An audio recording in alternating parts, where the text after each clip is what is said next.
Hello दोस्तों, स्वागत है आपका हमारे यूट्यूब चैनल एक्स्ट्रा क्लासेस पर। तो साथियों, आज हम पढ़ने जा रहे हैं। आज की कक्षा में हम पढ़ेंगे how to identify subject, object and verbs. कर्ता, कर्म और क्रिया को कैसे पहचानें, हम किस प्रकार पहचानें, क्योंकि जब तक हम कर्ता, क्रिया, कर्म यानी सब्जेक्ट, ऑब्जेक्ट और वर्ब्स की पहचान नहीं करेंगे तब तक हम किसी भी हिंदी वाक्य को अंग्रेजी वाक्य में ट्रांसलेट नहीं कर पाएंगे। तो इसके लिए बहुत ज़रूरी है, बहुत महत्वपूर्ण क्लास रहेगी आपकी। तो दोस्तों, अगर आप चैनल पर नए हैं तो चैनल को सब्सक्राइब जरूर कर लें, वीडियो को लाइक और शेयर करें। हमारे इस चैनल पर आपको क्लास 3 से 12वीं तक का जो अंग्रेज़ी ग्रामर है वो पढ़ाई जाएगी। साथ ही प्रतियोगी परीक्षाओं की तैयारी में जो ग्रामर काम आती है वो भी साथ साथ चल रही है, और बोर्ड क्लासेज के लिए विशेष रूप से उपयोगी वीडियो होने जा रहा है। तो साथियों, चलिए आज की वीडियो में, आज की क्लास को हम आगे बढ़ाते हैं। देखिए, हमें आज के वीडियो में, आज की क्लास में हमें 3 चीज़ें पढ़नी हैं। 3 चीज़ों को बहुत ध्यान से समझना है। सब्जेक्ट, वर्ब्स और ऑब्जेक्ट्स। यानी कि सब्जेक्ट माने तो कर्ता, और वर्ब मीन्स क्रिया, और साथ में ही ऑब्जेक्ट मीन्स कर्म।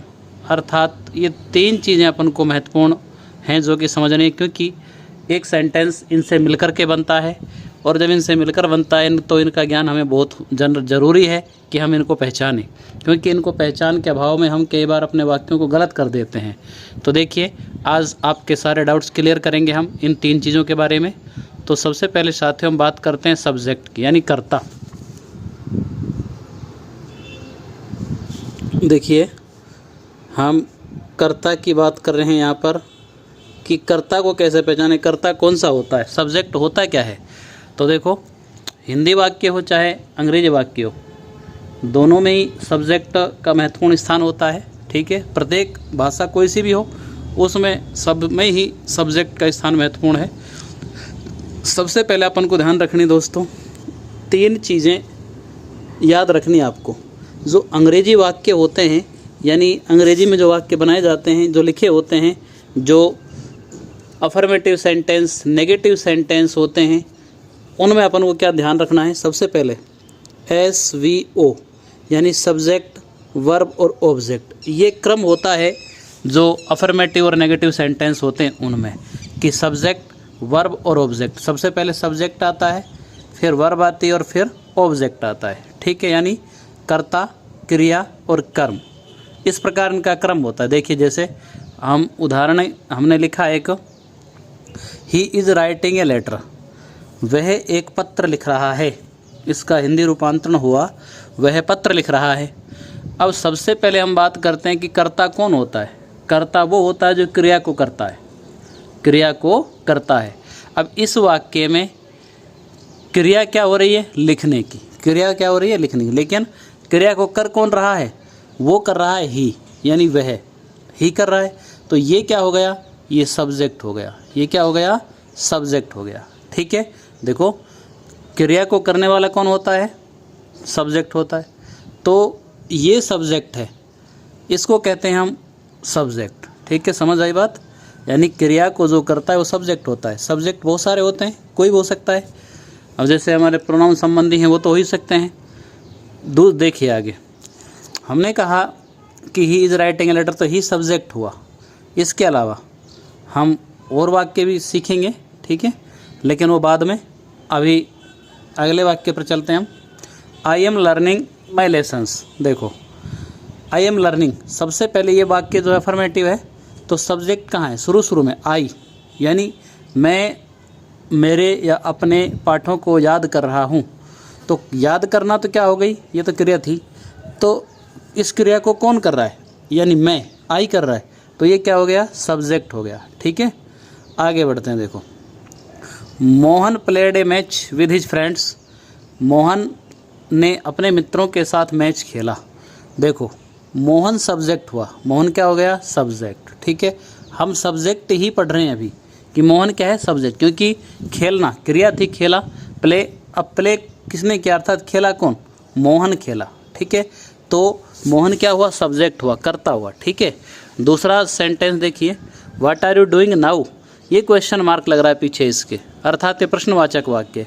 तो देखो, सबसे पहले तो WH वर्ड आ रहा है यहाँ पर, इसके बाद प्रश्नवाचक वाक्यों में क्या होता है कि मैंने जो आपको ये 3 चीज़ों का क्रम बताया, ये वाला सब्जेक्ट, वर्ब और ऑब्जेक्ट, इसमें जो प्रश्नवाचक वाक्य आते हैं इनमें थोड़ा सा चेंज होता है। वो ये हो जाता है कि जो सब्जेक्ट है, हम बात करेंगे यहाँ कि पहले यहाँ पर क्या आएगा, सब्जेक्ट आ रहा है, इसके बाद वर्ब आ रही है। लेकिन वर्ब ध्यान रखना कि ये जो हेल्पिंग वर्ब है इसको आप अभी वर्ब नहीं मान रहे हैं, इसको बाद में सीखेंगे। तो ये सब्जेक्ट, ये वर्ब और ऑब्जेक्ट, देखो ये तो सब्जेक्ट हो गया, ठीक है। तो यू इसमें है व्हाट आर यू डूइंग, नहीं, आप अब क्या कर रहे हो, तो करना क्रिया है पर कर कौन रहा है, यू, तो ये यू क्या हो गया, सब्जेक्ट हो गया, ठीक है। तो इस प्रकार से हम सब्जेक्ट की पहचान करेंगे। तो देखो आगे बढ़ते हैं हम। अब हम पहचानेंगे दोस्तों वर्ब्स, कि वर्ब्स की पहचान कैसे करें, यानी क्रिया। वर्ब्स का मतलब क्या होता है, क्रिया। क्रिया क्या होती है, यानी कर्ता जिसको करता है वो क्रिया, ठीक है। तो देखो कोई काम होना जो जिन शब्दों से किसी कार्य का होना या करना पाए, जो एक्शन होते हैं जिनके लिए हम शब्द काम लेते हैं, जो क्रिया है। जैसे Mohan played a match with his friends. अब देखो मोहन अपने मित्रों के साथ मैच खेलता है, मैंने आपको बताया ये सेंटेंस अफर्मेटिव है, ठीक है। तो सीधा ही क्रम बना उनका, सब्जेक्ट, वर्ब और ऑब्जेक्ट, ठीक है। तो देखो सब्जेक्ट तो ये हुआ, इसके बाद वर्ब क्या है, प्लेड, प्ले मीन्स खेलना, ये प्लेड, ठीक है। हमको भी वर्ब तक ही सीमित रहना है। इसके बाद दूसरा देखिए what are you doing now, इसको देखिए ये तो सब्जेक्ट है, सब्जेक्ट के बाद क्या आएगी, वर्ब, ये वर्ब है डू, ठीक है। तो डू में आईएनजी जोड़ दिया, डूइंग बन गई, सब्जेक्ट वर्ब आ गया, ठीक है। आगे बढ़िए, डोंट डिस्टर्ब मी, महत्वपूर्ण सेंटेंस देखिए, डोंट डिस्टर्ब मी, मुझे डिस्टर्ब मत करो, ठीक है। तो डिस्टर्ब करना ये क्या हो गई, ये वर्ब हो गई, ठीक है। इसके बाद अगला सेंटेंस देखिए, he will go to market tomorrow with his mother. अब देखो ये तो सब्जेक्ट ही, इसके बाद गो, ये क्या है, क्रिया, सब्जेक्ट के बाद क्या आएगी, सब्जेक्ट और ऑब्जेक्ट। देखो वर्ब को हम 2 भागों में बांट देते हैं, हेल्पिंग वर्ब, मैन वर्ब। तो पहले हेल्पिंग आती है फिर मैन आती है, तो अभी हम मैन वर्ब की बात कर रहे हैं, हेल्पिंग वर्ब की तो बात ही नहीं कर रहे। तो ये हेल्पिंग थी, ये मैन वर्ब आ गई, ठीक है। सब्जेक्ट के बाद वर्ब हो गया, ठीक है ना। आगे देखिए दोस्तों, अब हम बात करते हैं ऑब्जेक्ट्स की, इसकी बात करते हैं ऑब्जेक्ट। देखो I am playing cricket now, सबसे पहले क्या आता है, सब्जेक्ट आ गया, फिर क्या आई, क्रिया, प्ले, प्लेइंग हो गया, उसके बाद ऑब्जेक्ट आता है। देखो किसी वाक्य में ऑब्जेक्ट ना भी हो, ऐसा भी हो सकता है किसी में ऑब्जेक्ट नहीं हो। तो देखो I am playing cricket now, अब खेलना क्रिया है, खेल किसको रहा है, क्रिकेट को, तो ये ऑब्जेक्ट है, ये क्रिकेट क्या हो गया, ये ऑब्जेक्ट हो गया, ध्यान रखना आप, ठीक है ना। भाई क्रिया क्या कर रहा है, वो ऑब्जेक्ट है। जैसे सी गिव्स मी अ नोटबुक, ये तो सब्जेक्ट है, सी, गिव्स माने देना, देती है, मी माने मुझे, ए नोटबुक। अब देखिए दोस्तों महत्वपूर्ण सेंटेंस, इसमें 2 ऑब्जेक्ट है। देखो गिव माने देना, क्या, नोटबुक दे रही, मी माने मुझे, ठीक है, ये भी ऑब्जेक्ट है। देखो आई का ऑब्जेक्ट बनता है मी, आई का ऑब्जेक्ट क्या बनता है, मी बनता है, तो मी तो स्वतः ही ऑटोमेटिक अपने आप ही ऑब्जेक्ट हो गया। लेकिन ए नोटबुक ये भी एक ऑब्जेक्ट है, ये भी क्या है, ऑब्जेक्ट, क्योंकि किसी सेंटेंस में डबल ऑब्जेक्ट भी आ सकते हैं, ठीक है ना, 3 भी आ सकते हैं मान लीजिए, लेकिन मुख्य रूप से 2 ऑब्जेक्ट। प्रकारों की बात करें तो हम 2 प्रकार के ऑब्जेक्ट ही आते हैं, एक सजीव ऑब्जेक्ट, एक निर्जीव ऑब्जेक्ट। एक को हम डायरेक्ट ऑब्जेक्ट कहते हैं और एक को इनडायरेक्ट ऑब्जेक्ट भी कह देते हैं, ठीक है। तो देखो मी भी ऑब्जेक्ट है, ए नोटबुक भी ऑब्जेक्ट है, ठीक है ना। इसके बाद देखो अगला, when will you purchase a new car. अब देखो ये सब्जेक्ट, ये वर्ब, परचेज मीन्स खरीदना, ए न्यू कार, एक नई कार, ये क्या, खरीदा किसको, खरीदेगा किसको, एक नई कार, तो क्या हो गया, ऑब्जेक्ट हो गया।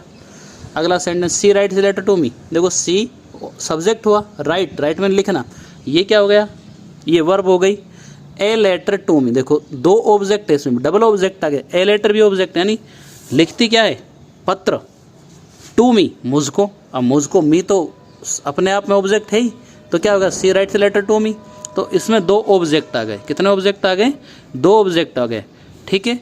तो देखो इसके बाद दोस्तों आगे हम बढ़ेंगे, और आगे बढ़ेंगे तो हम आपको कुछ बातें अब एक साथ करेंगे हम। देखो जैसे एक वाक्य सेंटेंस ले लिया हमने, मोहन क्या हो गया इस वाक्य में, सब्जेक्ट, प्ले क्या हो गया, खेलना, प्लेड में खेला, ये वर्ब हो गई।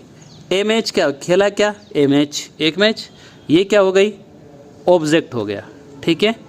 तीन चीज़ें महत्वपूर्ण हैं।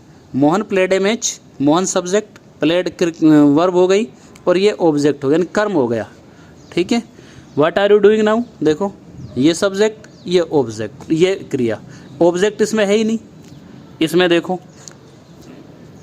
डोंट डिस्टर्ब मी, ये क्रिया हो गई। ठीक है, मी ऑब्जेक्ट है।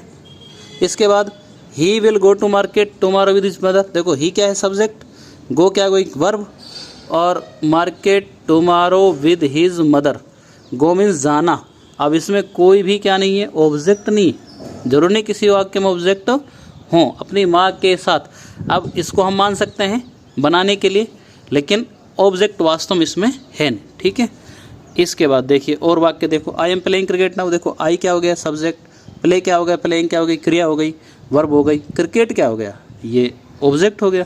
ठीक है, C gives me a notebook, C subject हो गया, गिव मान देना, गिव्स क्या हो गया वर्ब हो गई, मी क्या हो गया ऑब्जेक्ट हो गया, और ए नोटबुक भी ऑब्जेक्ट हो गया। ठीक है, तो साथियों यहाँ तक हमने समझा कि सब्जेक्ट, वर्ब और ऑब्जेक्ट तीन चीज़ों का महत्वपूर्ण रोल होता है किसी भी सेंटेंस के अंतर्गत। ठीक है, तो तीन चीज़ें आज हमने पढ़ी हैं, सब्जेक्ट, वर्ब और ऑब्जेक्ट, कि सब्जेक्ट क्या होता है, ऑब्जेक्ट क्या होता है, और वर्ब्स यानी क्रियाएं क्या होती हैं। तो दोस्तों आशा है आपको समझ आया होगा कि हम आइडेंटिफाई कैसे करें सब्जेक्ट, ऑब्जेक्ट और वर्ब्स को, कर्ता क्रिया कर्म को कैसे पहचाने हम। तो दोस्तों आज की क्लास में बस इतना ही, मिलते हैं एक नई जानकारी के साथ, नए टॉपिक के साथ अगली क्लास में। तब तक के लिए धन्यवाद।